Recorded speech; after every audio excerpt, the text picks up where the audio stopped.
আসসালামু আলাইকুম প্রিয় শিক্ষার্থীরা, আমি শিরিন সুলতানা চলে আসলাম নতুন একটি ক্লাস নিয়ে। আজকের এই ক্লাসটিতে আলোচনা করা হবে ফুলের বিবাহ এই গল্পটির সৃজনশীল প্রশ্ন 1 নিয়ে।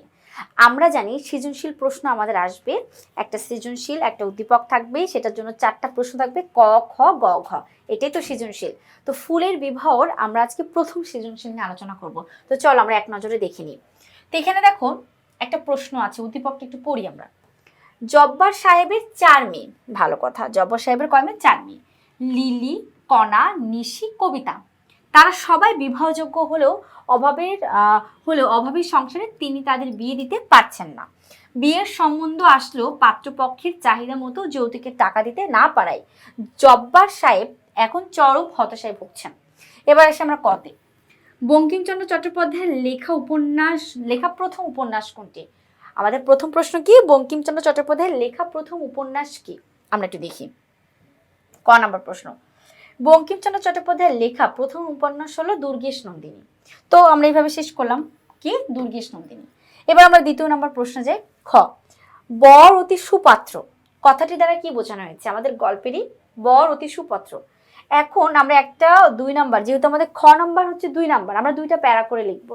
তো প্রথম প্যারাতে কি বলছি আমরা, বর অতি সুপাত্র কি বোঝানো হয়েছে, এই কথাটাই আমরা এক লাইনে লিখবো। দেখো, বর অতি সুপাত্র কথাটি দ্বারা গোলাপীর বংশ গৌরব ও কলিন্যের বিষয়টি বোঝানো হয়েছে। অর্থাৎ বর গোলাপ সে অনেক বড় বা উচ্চ পদের ছিলেন, সেটা বোঝানো হয়েছে, এই জন্য তাকে বলা হয়েছে সেই সুপাত্র। এবার আমরা একটু ব্যাখ্যা তো দিবই, না দিলে তো ভালো হয় না।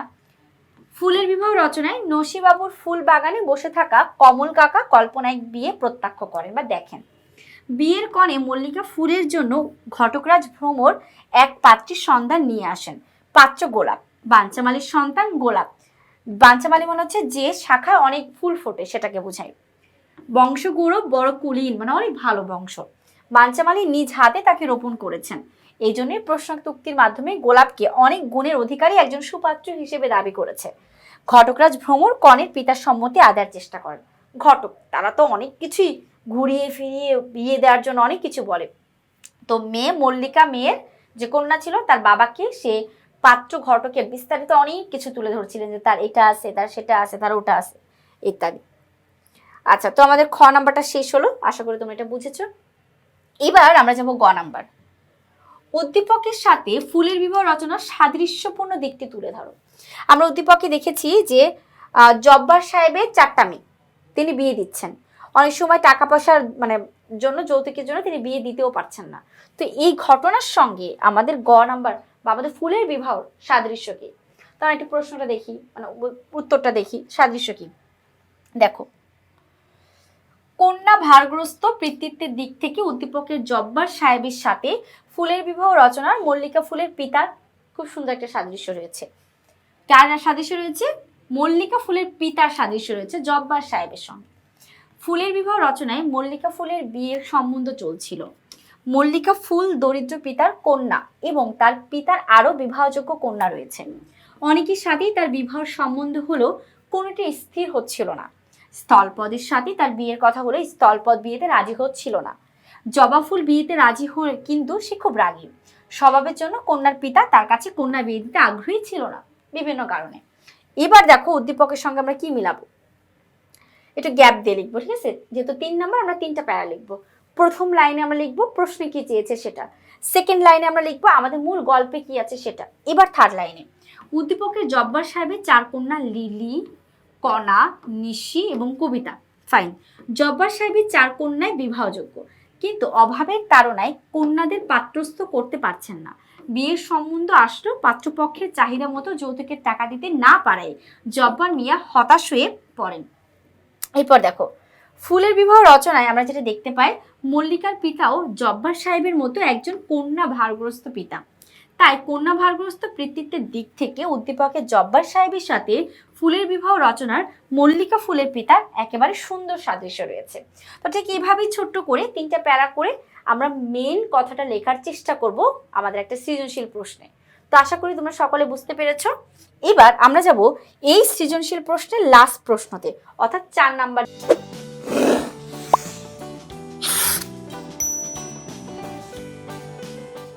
যে প্রশ্নটা আছে, ঘ।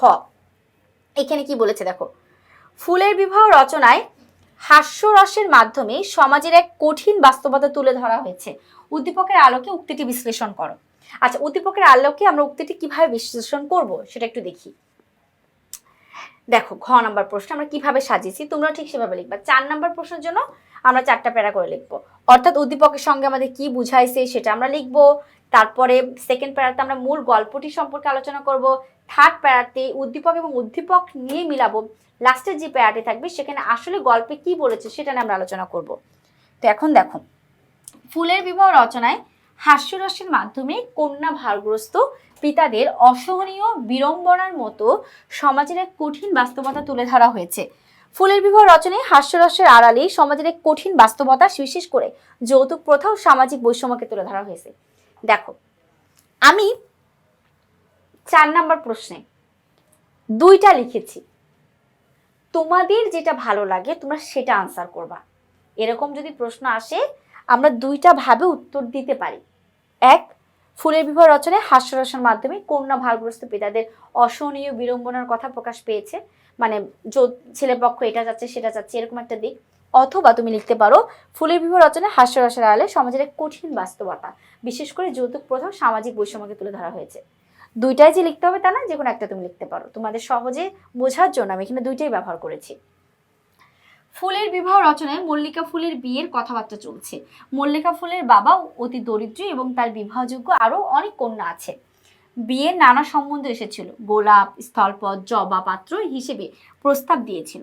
স্থলপদ পাত্র হিসেবে নির্দোষ, কিন্তু মল্লিকাকে সে বিয়ে করতে রাজি নয়। জবা বিয়েতে আগ্রহী ছিল, কিন্তু সে অত্যন্ত রাগী স্বভাবের হওয়ায় তার সঙ্গে মল্লিকা ফুলের বিয়ে হলো না। এবার আমরা পরেরটাই দেখি। কারণে কন্যার পিতা বিয়েতে মত দেয়নি। রাগী ছেলের সঙ্গে সে মেয়েকে বিয়ে দিবে না, স্বাভাবিক। মল্লিকা ফুলের বাবা অত্যন্ত দরিদ্র, তার যৌতুক দেবার সামর্থ্য নেই। উদ্দীপকের জব্বার সাহেব পাত্রপক্ষের চাহিদা মতো যৌতুকের টাকা দিতে না পারায় হতাশায় ভুগছিলেন। এই যৌতুক প্রথা গল্পে মৌমাছি ঘটকের মধুর মানে অর্থ আগাম চাওয়ার মতো কথাবার্তার মাধ্যমে হাস্যরসিকভাবে ফুটিয়ে তোলা হয়েছে।